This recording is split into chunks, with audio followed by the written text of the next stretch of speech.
আসসালামু আলাইকুম। আজকে আমি আছি মৌলভীবাজার সদর উপজেলার শেরপুর কুশিয়ারা গাঙ্গ।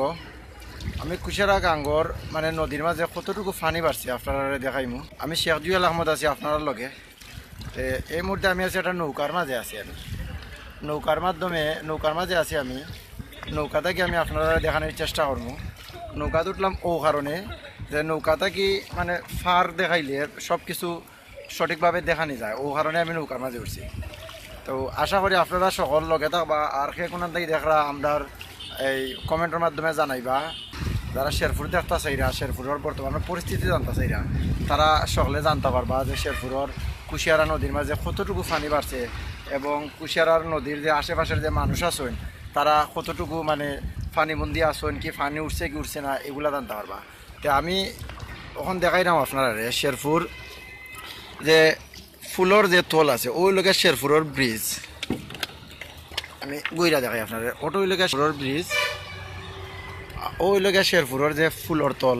এখানের মাঝে অসংখ্য গড় বাড়ি আছে, অনেক মানুষ আছে।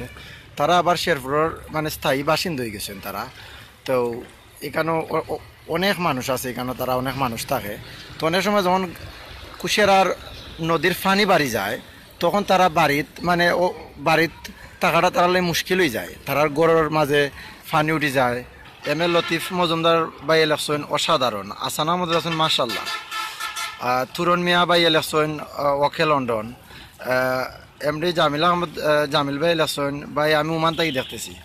আসান আহমদ ভাই ইলেকশন আমাদের মৌলভীবাজার। জিও ভাই এটা আমরা মৌলভীবাজার সদর উপজেলার শেরপুর পড়ছে। এটা শেরপুরের কুশিয়ারার নদীর পানি আমি গতদিন সিলেট টু লন্ডন চ্যানেলের মাধ্যমে আমি লাইভ করছিলাম। তখন পানি অনেক কম আছিল, তখন পানি আর এই যে রোড আছে ওটার লগে মোটামুটি কিত হয়ে গেছে, মানে থুরা বেশ কম আর লেভেল হয়ে যার।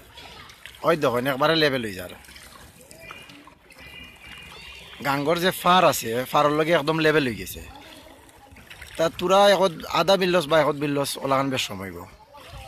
গতদিন এত বেশ সময় ছিল না, আমি যখন লাইভ করছিলাম সিলেট লন্ডন চ্যানেলের মাধ্যমে তখন অনেক নিচে আছিল, প্রায় 15 থেকে 20 বা আরও বেশি হইব পানি নিচে আছিল। ওখানে একবারে লেভেল হয়ে গেছে।